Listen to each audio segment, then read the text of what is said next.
Good day washindi, karibu tena katika maono ya Innocent Mshindi, hii ikiwa episode 2. Katika miji yote au nchi zote kubwa zilizofanikiwa duniani, haiwezekani kutokea nchi isipokuwa na bandari nzuri. Bandari ni sehemu ya pekee ambayo inaruhusu bidhaa kuingia na kutoka.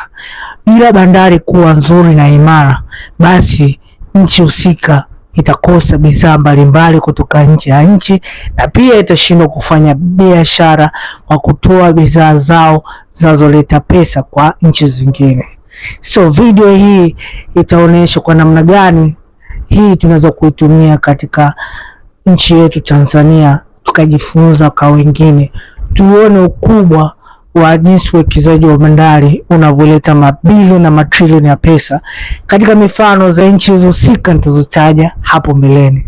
So kama wewe ni mpya na mgeni katika channel hii, karibu. Hii ni channel ya Innocent Mshindi ambayo inaelezea masuala yote kuhusu uwekezaji, biashara na ujasiriamali. Kwa sasa unapoangalia tuko zaidi ya subscriber 1200 na goal yetu ni kufikisha subscriber 2000 kabla ya mwaka kuisha na tufikishe watch hours zaidi ya 100,000. Na kama wewe ni shabiki wetu unaendelea kutusupport, tashukuru sana kutusupport. Please like, share, subscribe na pia usichoke kusupport merchandise yetu Washindi Mug na Washindi T-shirt. Washindi Mug ikiuzwa kwa shilingi 25 tu na Washindi T-shirt ikiuzwa kwa shilingi 30. So katika hii video tutaona nchi 4 ambazo zilifanya mamilioni ya uwekezaji, zilianza kwa thamani ya shilingi 0 mpaka imefika kuwa ni mabilioni ya mapesa kutokana kuwekeza sana katika bandari. Nchi hizi ni 4 ambazo tutaanza na United Arab Emirates au Falme za Kiarabu, tutakuja na Singapore, tutakuja na China na mwisho wa siku tutakuja na Europe, Uholanzi. So kama una peni na penseli au kama una masikio ya kusikiliza hii video, ni kuangalia hadi mwisho kuona kwa namna gani walivyotumia hizi opportunities za bandari kufanya kuwa sehemu ya mabilioni ya pesa. Na mtu ambaye yuko nje ya nchi au yuko sehemu yote ambaye hajui Kiingereza, please unaweza ku subtitle au kaandika casting hapo ikabadilisha kwa lugha ya, ukaweka caption hapo chini kabadilisha kwa lugha ya Kiingereza. Nitajitahidi kuchanganya lugha Kiswahili na Kiingereza kwa sababu napata maulizo mengi kwa audience wangu wa nchi za nje ambao wanataka fursa, uwezo wa kuwekeza katika nchi hii ya Tanzania. So further, katika nchi ya kwanza Falme za Kiarabu au United Arab Emirates, hakuna mtu ambaye hajui sehemu hii. Ndio sehemu, kuna sehemu maarufu kama vile Abu Dhabi na Dubai. So tutakuja katika Dubai. Kama Dubai sasa hivi imekuwa sehemu kubwa ya dunia ambapo inaruhusu wawekezaji wafanya biashara mbalimbali waweze kuwekeza katika masuala ya fedha, utalii, biashara, bidhaa na kadhalika. Lakini tutakuja katika bandari yao ya Jebel Ali. Kabla 1970 Jebel Ali ilikuwa tu jangwa, hakukuwa na kokote, hakukuwa na rasilimali yote, ilikuwa tu ni jangwa ambapo haikutengeneza kitu chochote katika Emirates ya Dubai. Mind you, Dubai at that time was making around 3 billion per year as GDP. Okay, that was 1970. Hapa ilikuwa 1970 early. Lakini baada ya revolution na kugundulika kama kuna mafuta na mafuta kuhitajika duniani, wakaamua kutengeneza bandari. So at that time watu wakisuggest kutengeneza bandari, most of government colleagues au hata wananchi walikuwa wanasema it's nonsense, because why do you want to build a desert why do you want to build a port at the middle of the desert? Because it was near, yani ilikuwa karibu na bahari, sema iko potential, haikuwa chochote, lakini why do you wanna build a big facilitation ya port? Because wao walikuwa na vision ya hapo mbeleni na hakusikia mtu yoyote. Guess what, sasa hivi na contribute to the country GDP almost 33 billion, billion 33 USD, sio Tanzania, ambazo hizi zaidi ya trilioni 100 za kibongo. So angalia vision ya kutengeneza kitu katikati ya sehemu, katikati ya jangwa, inaendana na vision ya kujua kwamba almost a good nation lazima iwe na mlango mzuri wa kutoka na kupokea vitu. Na zaidi ya makampuni 8500 hapa yamesajiliwa, lakini hapa Tanzania almost makampuni ya Ordinary Clearing Forwarding aliyosajiliwa hayazidi hata 700 au 1000. Imagine 8500 wanakaribisha almost investments za zaidi ya dola bilioni 8 za FDI zinatoka katika nchi za watu zinakuja Dubai ili watu waweze kuwekeza. So haya ni maono ambapo tunaona kwamba bandari ikiwa effectively na miundombinu na sera ikiwa nzuri, ni sehemu kubwa sana ambazo inaweza kuchangia pato la Tanzania. Sio tu pato la Tanzania, kumbuka hizi kampuni 8500 zimeajiri watu zaidi na zaidi. Kwa hiyo inakuta inasaidia hata serikali nayo kupata mapato yao kwa kupitia kodi za wale wanaofanya kazi au kodi ya hizo kampuni, corporate taxes zinazolipa. Hiyo ni Jebel Ali kutoka Dubai United Arab Emirates. Nchi ya pili Singapore. So Singapore ina hadithi yake nzuri sana. Wakati inapata huo prime minister au Lee Kuan Yew alichukua maamuzi magumu sana pale alipoachwa na nchi kama Malaysia, Indonesia katika ukanda wao wa Asia ya kutokubaliana kufanya nao kazi.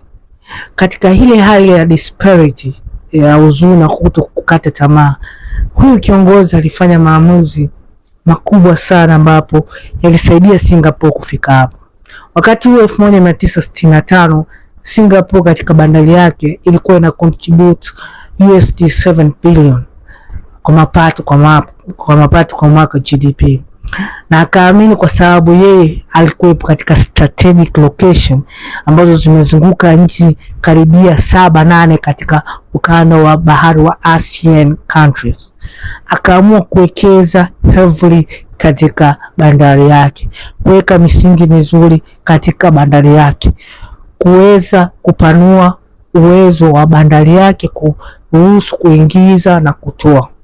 Na kwa kufanya hivyo aliimarisha hata sera zake za kutengeneza viwanda vingi pale nchini kwake, kwa kutengeneza bidhaa, kuwasomesha watu, kuwapa elimu, na wale watu wa kutengeneza bidhaa nzuri kutoka Singapore ziliweza kufanya kusafirishwa nje ya nchi. So guess what?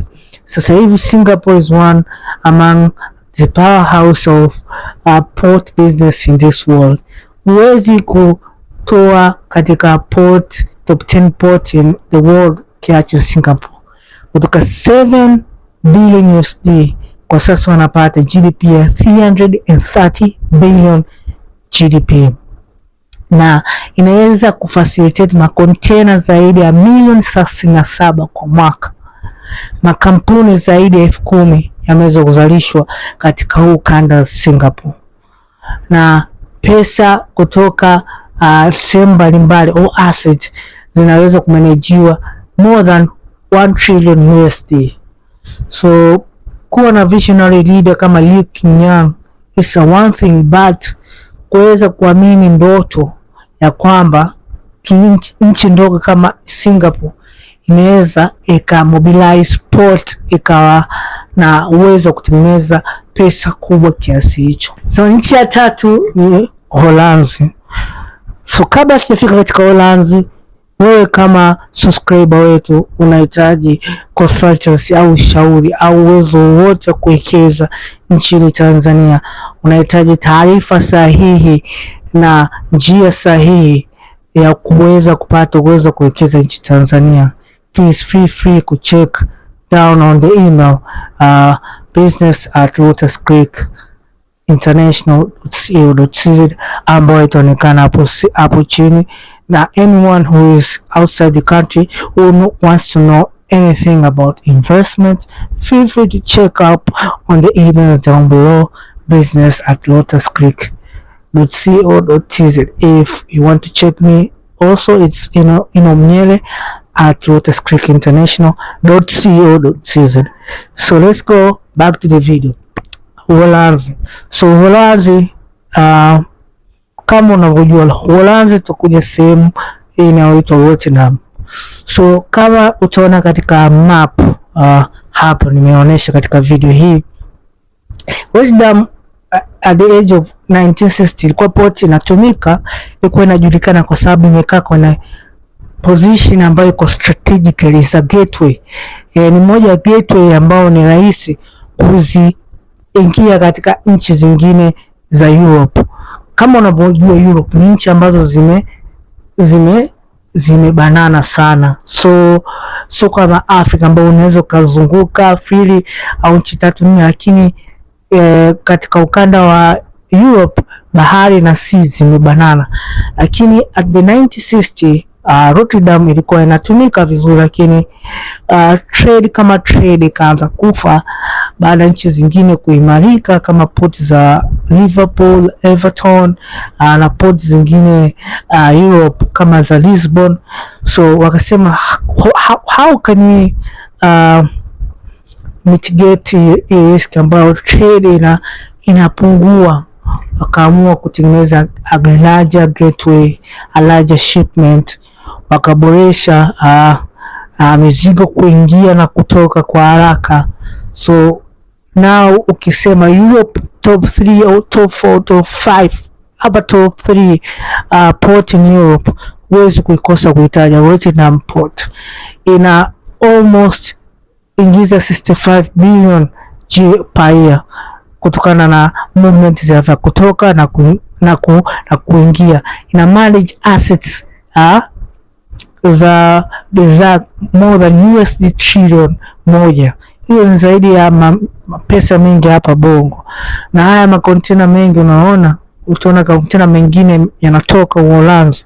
So nchi kama Rotterdam ilikuwa na bandari nzuri inafanya kazi, lakini ilipata ushindani kutoka nchi zingine, ikaamua kuboresha. Walijua kwamba bandari is a backbone, it can be a backbone of the nation, it can be the backbone in the route of controlling trade between one place to another. So tukija na ya mwisho na ya nne, tunarudi China, sehemu inaitwa Shenzhen. Shenzhen miaka 1960 huko ilikuwa ni kijiji cha kuvua samaki, itozwa fishing village. Ni sehemu ambao watu walikuwa wanavua samaki wanauza. Lakini as recently boom and continue boom of business between China with other world markets, so Shenzhen na contribute more than 60 billion USD per year kwa hiyo bandari moja tu. Goods zaidi ya container milioni 40 yana facilitated per year. Milioni 40 containers, ni makontena zaidi, ni mengi sana. Kwa sababu hiyo China kama China ikaona improve, iongeze shehena, iongeze goods na zikazalishwa city kama zile Guangzhou, Shenzhen na sehemu zingine kutokana na bandari hiyo, kwa sababu kuna movement ya goods kutoka kwao kwenda nchi husika. So mpaka hapa sasa unaweza kuniuliza kwa nini nimeongea yote. Mimi huwa napenda kutoa case studies ambazo ziko reality na real life. So Tanzania pia tuna hiyo case study ambapo tuna take new approach ya kuweza kubuild other big ports, mfano Kwala dry port na Bagamoyo seaport ambao zinaanza kutengenezwa, ambao dry port ya Kwala iko more than 80% complete. So if you really umeangalia video yangu mpaka hapo, umeelewa sehemu ya kuwekeza sio usubiri pakue, ni sasa. Ukianza sasa una build ile momentum, kwa sababu sasa hivi investment ziko truly undervalued. So kwa yule ambaye anataka master plan or roadmap on how to invest in these opportunities, kwa every opportunity, kumbuka kwenye ports kutahitajika like sort of industries where your industry can be near the area, ukafanya sehemu ya exports. Na sio export, unajua kuna viwanda vingine vipo hapa Tanzania vina export good Marekani. Kuna viwanda hapa Tanzania zinatengeneza semi finished goods, zina support zina export sehemu zingine. Ni wewe tu mwekezaji kujua what is your market and what should be the better cost na stability, uwezo wa kuwekeza na miundombinu ambayo iko very conducive, barabara ya lami kuanzia unapotoka mpaka bandarini, kwa everything is on point. So hii ni funzo au ni fursa kwa wewe, for anyone in Tanzania, hapa Tanzania, hata nje ya Tanzania, Kenya, Uganda, Kenya, hata diaspora Marekani, hata FDI, you are Chinese, you are American, you are everything, and you truly wanna invest and you want the right information and the right roadmap on how to move or how to invest in this opportunity, kuwa free, check me out. My number is +255 752 855 kwa Kiswahili, +255 752 85 au unaweza kunicheki kwa my business email inomnyele@lotuscreekinternational.co.tz or business@lotuscreekinternational.co.tz. Kiziatachi zote mbili kisisi itakuwa vizuri, ili my colleagues waweze kukuhudumia kwa haraka. So hizo zote nitaonesha hapo chini. So kama wewe umefika mpaka sasa video hii, please subscribe na share, na tukutane katika episode inayofuata. Ciao.